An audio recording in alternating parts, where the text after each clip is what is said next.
Je retrouve les mêmes éléments que d'habitude. C'est du moins ce qu'il me semble au moment où je commence cette nouvelle narration. Il m'est impossible de dire précisément où je suis. En ces lieux particulièrement ouverts, des lieux traversés par la poussière, l'air, l'eau, la pierre. Je ne sais depuis combien de temps je suis ici, non plus que la texture ou nature des événements en cours, quelque part, là, au loin, aussi invisible que la poussière, aussi immatériel également. C'est du moins ce que je crois là, maintenant. Mais je peux tout aussi bien spéculer ou extrapoler sur quelque chose qui n'existe pas. Tant le silence est grand ou épais, large, tant l'espace est nu et vierge. Un espace apparemment vacant, oui, un espace inoccupé qui s'étale de manière panoramique, un espace ou horizon comme sans fin. Je me souviens très exactement de tout cela, oui, je me souviens de ce que je viens de dire ou écrire, de manière nette, très nette, aussi nette que la lumière, que sa propagation, que sa vitesse. Et mon apparence physique ici est la même, avec cette pilosité ou barbe de quelques jours, chaque cheveu étant à la même hauteur que l'autre, sur une surface grande, au bout du compte englobant une partie du cou et des tempes, tandis que les sommets et les contours de mon crâne sont recouverts d'une épaisseur brune éparse, et que mes sourcils, épais, forment deux virgules comme affirmées autour des arcades. Ma combinaison, ou tenue civile, elle est résolument urbaine, un tissu ou une matière unie et sombre, liserée de blanc par endroits. Les plans de la ville sont rigoureusement conçus, aisément lisibles, à l'instar de cette voie principale, de cette longue et large voie qui conduit à l'intérieur ou au cœur de sa cartographie. Un ensemble urbain qui ressemble à un dédale, oui, un dédale de direction, un dédale d'habitation, un dédale d'enseigne, un dédale de monuments ou d'édifices, un dédale de ronds-points, à travers lesquels les jantes de mon automobile font défiler leur démultiplication. Un dédale d'intention, fait d'entrée, de sortie et d'interaction. Un dédale en dernier lieu, exonéré de tout complément du nom. L'opération Freedom, pendant ce temps, se poursuit en toute quiétude, dans cette baie où le dressement d'une statue brandissant une torche met en relief, met en exergue la statique d'une femme entièrement drapée, d'une femme couronnée, d'une femme au visage lisse et aux yeux glabres, cependant que l'épaisseur des flots, à travers la houle et l'écume, s'écrase régulièrement sur le socle, sur le piédestal.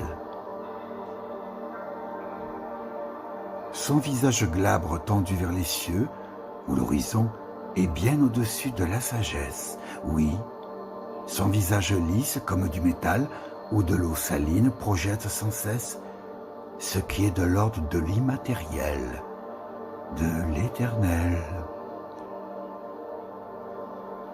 Et devant, là, maintenant, c'est une succession de colonnes, oui, c'est une enfilade qui provoque un défilement incessant de piliers, une succession comme ininterrompue de cylindres, la présence répétée d'une pierre ancienne et polie, d'une pierre blanche ou écrue, alors que mon squelette avance toujours tout droit, parmi les losanges de marbre, que le plafond semble aussi haut que les cieux, que des femmes, postées, tous les 2 ou 3 piliers ou en sentinelle, me saluent courtoisement, très courtoisement, avec à chaque fois les mêmes paroles.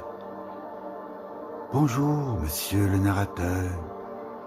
Nous vous souhaitons une bonne continuation. Forward, comme diraient les anglo-saxons, straight forward.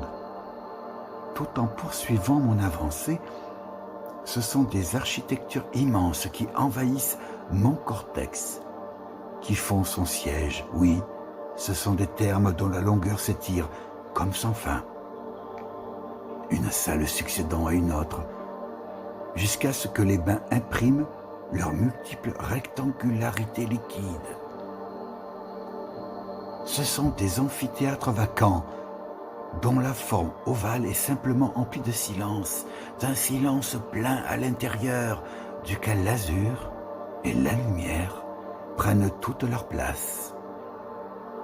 Ce sont des théâtres d'une grande capacité, d'une grande circularité dont l'élévation rend possible la force et la diffusion de l'écho provenant de la scène, là, tout en bas.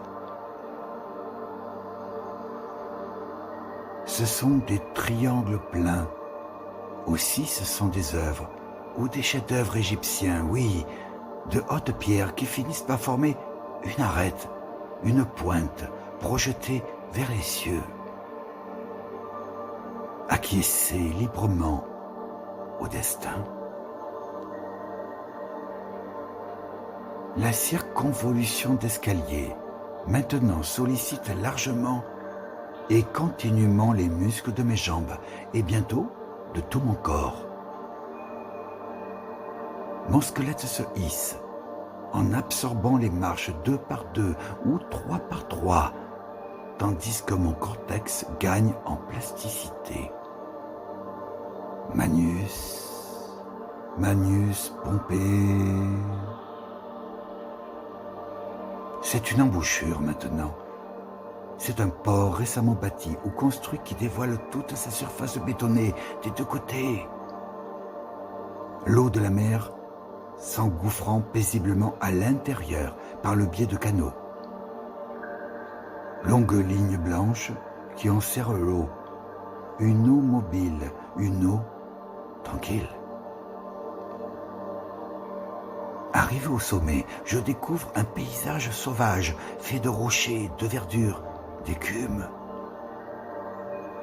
La pierre circulaire où je suis s'apparente à une tour, oui, un monument qui semble terminer un vaste ensemble monumental dont les dimensions et la compacité suggèrent l'identité d'un temple générique, d'un temple ou hypertemple totalement inédit.